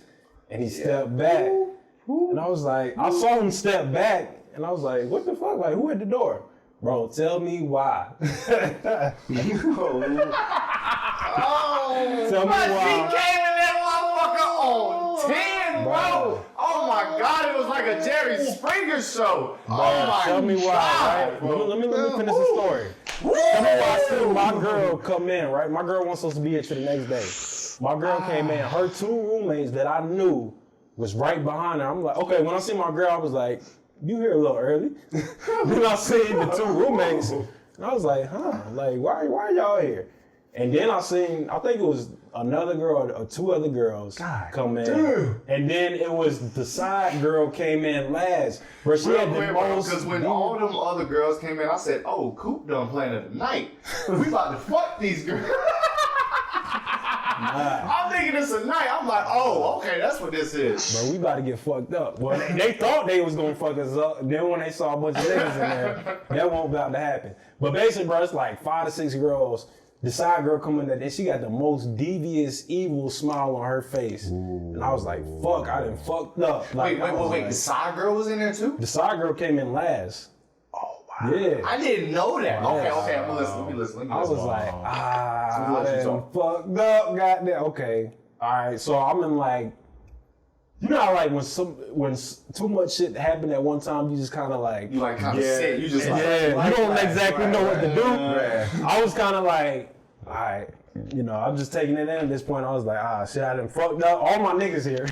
Everybody, and we had a female friend that was there too, bro. I got exposed that night, dog. Like, it was dead ass episode of Cheaters. Funny, bro. Wow. Bro, like, she came in on 10. She was like, Ronnie, I know you ain't so. Bro, Kobe had just passed. She went in the closet, grabbed the Kobe jersey, took that shit. She beat on me a little. She didn't slap me. She slapped your ass. She beat your ass. She beat your ass. No, she just. It don't matter. She put your hands on you. She put hands on me. Exactly. She put hands on me, but nah, she didn't beat my ass. But man, it was an episode. Like she spazzed on me, and I couldn't say shit. I was just like, yeah, you right. I did that. I'm sorry. I just had to listen to her spaz. And I think that's what kind of simmered her out just a little bit to where she could leave, because I wasn't giving her anything to like feed into her anger. I was just like, yeah, I did all that shit, my bad, blase. And I'm like, well, I'm not about to talk to you about what me and the side girl talked about here, because it's 10 other people here. If we can have this conversation, we're going to have it later. But, you know, after she spazzed on me, she put hands on me a little bit. She went and grabbed the Kobe jersey and she was out. And I was like, damn. God, you know, we all kind of just sat there for a little bit. Nigga, and I just want y'all to paint the picture. Imagine 4 niggas around. We have laughing, having a great time. It was a good night. It was a great night, nigga. Great conversation, deep conversation, music conversation, funny conversation, all that. Then this motherfucker comes in, bro. I'm literally across, like you on the couch. I'm across from this But look, nigga, no. and I see What I liked about y'all is y'all didn't do anything. I'm glad y'all did. Y'all all kind of just stepped back and let what happened happen, because it was all on me. Because I mean, at the end of the day, bro, it's like what were we really supposed to do? Tell that shorty to get out and stop treating my friend like that? It's like, nah, like then we look like then we acting like the niggas that's just trying to like put women out and shit. And that wouldn't have helped anything, but you know what I mean? Let me just say what I told you I was gonna say at the conclusion of your story. One, you handled that like a champ. Although I was laughing at you because your ass was sitting there like a sad puppy in that damn, like just taking it. But like, though you look like a sad puppy, you simultaneously look like a warrior, because you were just like, because I know what type of man you are. Like, I know you know what I mean? So like, you were just like taking it like, bro, I understand what I did and I know I deserve this. So as soon as you knew what it was, you were just like, nah, I just gotta sit here. You know what I mean? Even when I think I had to go, you drove me back to my car in my crib that night, and I told you, I said, look. You didn't say, so this nigga was like, bro, go move your car. Because they about to. I told this nigga, I said, bro, you need to move your car, because your car could get keyed, fucked up, motherfucking windows smashed, something. I was like, oh shit, I didn't even realize, bro. We went outside. Is this why we went to the crib, right? Yeah. Okay, boom. Bro, we went outside and they was like in a huddle outside. It looked like they was plotting something. But I guess they hadn't had the thought. No, the side chick was there. Yeah, bro. That's crazy. We beat them. On camera. We beat them to the punch. I guess they hadn't plotted on fucking my car up yet. But hey, because when we went out there, they looked mad that I got in the car and drove off. Like, damn. But see, like, check me out. The reason that I bring that up is because in the car, and I'm gonna echo this right now. Look, you made a mistake, but that's all it was. It was just a mistake. I mean, like, it's not a permanent disdain on your character. I told you that, and I said, look, bro, I know what type of man you are, and if I was in your position, I see how you feeling. Like, you were upset at that point more so that your niggas saw you in that light. You were damn near, I could notice that you were on the verge of tears, dead ass, because you take your character very, very seriously, as we all do. Yeah. So I'm just like, bro, I just don't want y'all to think of me like this, because like, I understand I made this mistake, but like, this is not who I am. So I just want to give you your flowers for just taking that like a man, because I feel like the ultimate test of a man is when a man is wrong and a man does not try to defend himself in his wrongness. I didn't try to defend, like I said, I just sat there and took it because I'm like, you mad, so I'm gonna let you express all your emotions because I know what I did. So I really don't even have a right to say anything back. Like, just, you know, let it all out. Let your frustrations out. And that's what you do as a man. When you wrong, you take your wrong and you just sit there and you take it, because that's just what the fuck comes with. You made your bed, landed. Man, that's all it was. And you learn. Now, you know, years pass, you know, you're more mature now. So now I wouldn't do no shit. Yeah. And that's kind of some shit that we wanted to plug to these stories as well, but we running short on time, guys. I want to do this all night if we could. Hell yeah. But my story basically from that is, bro, if you really love a woman, don't do anything to risk losing that woman. Even if you can have a girl on the side, it's not worth it in the end, bro, because once we broke up, bro, I was heartbroken, which it's funny, I caused her heartbreak, but I'm the one that ended up with the most heartbreak in the end. And I put so much work in to get this girl back. Like, literally, bro, like, She blocked me on everything. Blocked me from all socials, number. Bro, I had to contact this girl by email. Like I still had her email. I got in contact with her email. Girl, and then once the email got blocked, I dropped a letter at her. Once I found out she graduated, I dropped a letter at her house and dropped her some roses, because that's what I used to do, buy her roses. Roses was her thing.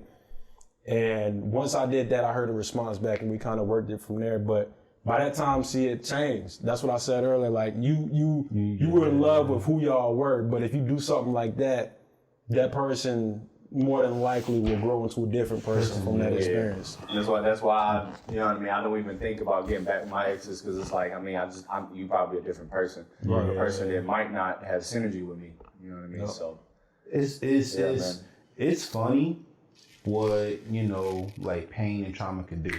You know, like you used to be like one way, because I know when I was with my ex like 4 years ago, I was like, you know, like a different like person back then. But now, like since like we like, you know, what we did talk like, you know, like not too long ago, and then she was like, oh shit, like you got like a umph, like you changed.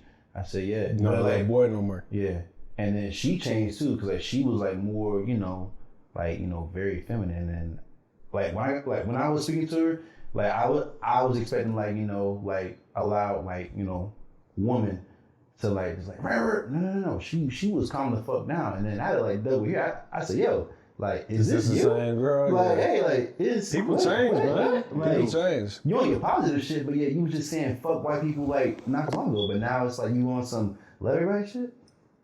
Wow, crazy. Yeah, man. The real honest truth, you know. So that's what we do here. Facts, man.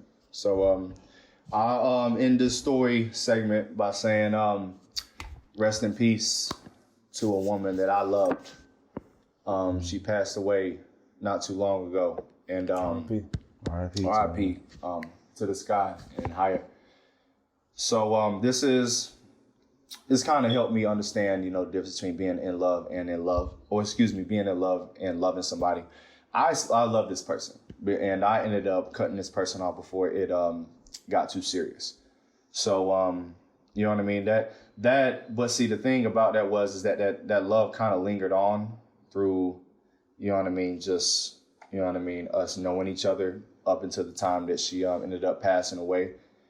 But that's a heartbreak story, a heartbreak story that ended with death. Heartbreak that didn't end with us leaving each other physically, but ended up us leaving each other ultimately, like from this plane to the next. Them transitioning to the next part, because I definitely don't believe in permanent death. I believe in transition to the next part of the life cycle. And you know, just found out one day she was found in her apartment, transitioned, and that was really hard for me, especially the day I found out. I was told, and it's like in the room that I was told in, it's like you could feel the whole room just sink. You know what I mean? Because she was a very loved person. The part that sucked was that, you know, with a lot of people, she didn't realize how much she was loved. You know what I mean? Like she would say things like, you know, I feel like if I died tomorrow, nobody would care. And it's like, bruh, like so many people would care. You know what I mean? I can even say that about another one of my exes that used to talk about shit like that. You know what I mean? So like, you know what I mean? She was tough. I moved on from it. I'm not gonna say I moved on from it. I moved on with it. And I definitely think that a heartbreak through death is something that doesn't get talked about enough. And my situation isn't even as dire as it could be. I know people that lost husbands due to overdoses. I know too many people that's gone due to overdoses. I know people that lost their spouses through car accidents. I know people who lost their spouses, maybe they weren't married, but they were fucking with the person and like drive-by shootout type thing, you know what I mean? Straight bullet hit the motherfucker and it won't even aim it for him. You know what I'm saying? So it really doesn't give enough attention, because you know, a heartbreak on a physical plane is one thing, but a seemingly in the moment departure from this astral plane, that's another. So I want to say RIP to this person. This person knows who they are. I know that they're listening, and I know that the people that probably can put two and two together, that are listening, that do follow the podcast, putting two and two together. So I wanted to give you the proper respect and the proper love that you deserve, and just know that you are still walking with me. Prayers up for you and yours. R.I.P. R.I.P. Yeah. Well, Vero, let me ask you, and we'll close off with this. What is your biggest lesson that you learned from Heartbreaks? Man, it teaches you, about life. It makes you, as a man too, like it makes you, more mature, more aware of like what's going on. Because versus like it's kind of like a child. Like a child doesn't like know like what's going on because like they're so inexperienced. Yeah. But then once that hit come in, it's like, oh, like now I get it. Like I'm not saying, like not to close your heart off or be numb, but you have more of an understanding, like being like a grown man now. Like now you fully get the concept. And me just seeing, heartbreaks from other family members and whatnot, it's like, okay, like now I start to get it now. So, Okay. How about you, Ron? What would you say? Biggest lesson from your heartbreaks? I think I kind of touched on it earlier with, if you have a good woman in your life, don't ever do anything to risk that, because that's the end of y'all's life, essentially, with the example that you were talking about earlier with the body parts and shit. And then just sometimes you got to get burnt by the wrong girl to know who the right girl is. Like, I know I'm not going, no offense to bi-curious women, but after that shit happened, I'm not going to fuck with no bi-curious woman. Because you don't even think that you giving your love, your energy, your spirit to another woman is cheating on me just because that's a woman. That's crazy. I feel you. Man, I know I asked this question, but, I hate getting asked this question because, like, the best, that's so finite. So the way I am, I answer things on how I feel in the moment. And I feel like in this moment, the most important lesson that I got from love is from being in love romantically is that you got to take the pain that you felt and the joy that you felt while you were in that relationship, really sit with it. Mm-hmm.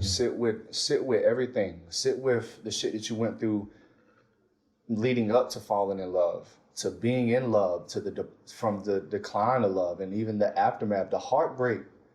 You got to take the pain. You got to take all that, and you got to understand it, bro. Love is really everything. Everything. Bro. Simply put, everything is connection.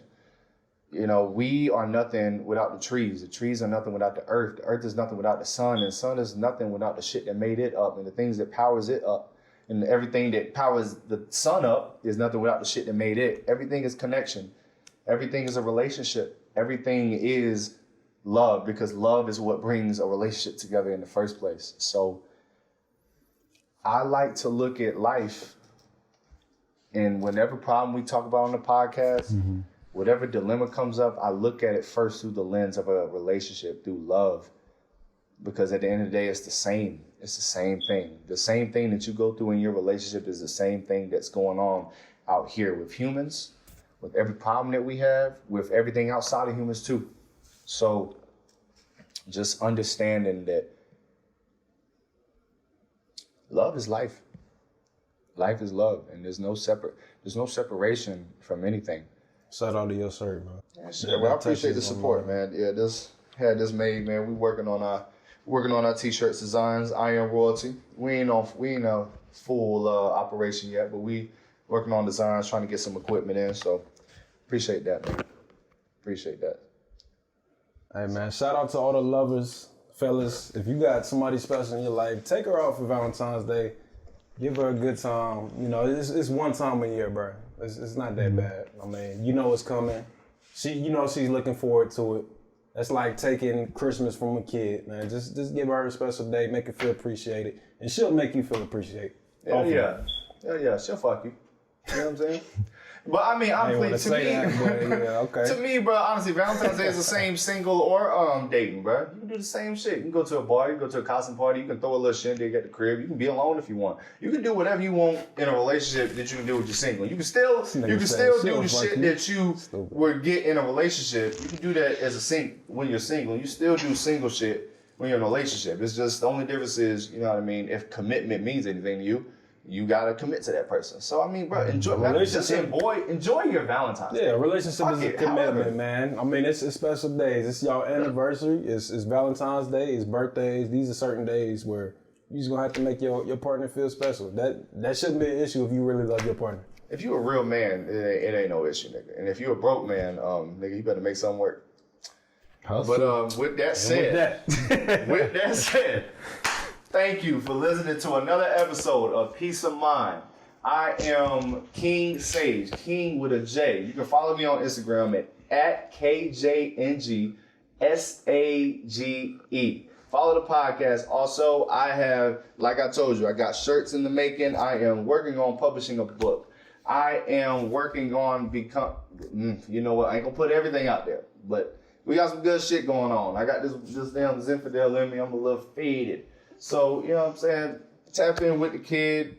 Continue supporting the podcast. We're working very hard on it. We appreciate on a deep, deep soul level that you guys are tuning in with us on this episode. Peace, gods. Yo, Jarrell. You know, obviously, our podcast, Peace of Mind. Make sure y'all follow me on the gram at JERRELL.KEMP. That's, you know, part of my whole government. I don't have nothing to hide. So, and yeah, you know, we appreciate life. Yep, that's just life. But, you know, we appreciate every every supporter. You got that wine, you know, and stay tuned for the next episode. Yes, sir. Yeah, talk this shit, bro. Yes, sir. You know what I'm You've been saying? leaning all night off that Pinot Grigio, nigga. Hey, shout out to the Pinot Grigio, man. Hey, this is a grown man drink right here. I didn't get a taste for this until later, but you know me, it's King Coop. You know what I'm saying, Ronnie? Follow me on Instagram _King Coop. And hey, man, I'm feeling real appreciative right now. I'm thankful for each and every one of our followers. Everybody that's supporting and showing love to the podcast. We appreciate y'all. Fuck with y'all. You know, I mean, my DMs are always open if y'all ever want to, you know, talk about something we talked about on the podcast. If y'all got anything that y'all want us to promote or sponsor. Comment, subscribe. We want to invoke conversation. Yes, sir. So, Instagram _King Coop. If y'all got Twitter, get at me, a young sneak freak. You know. Hell yeah. So, this is Peace of Mind. Shit. Shit.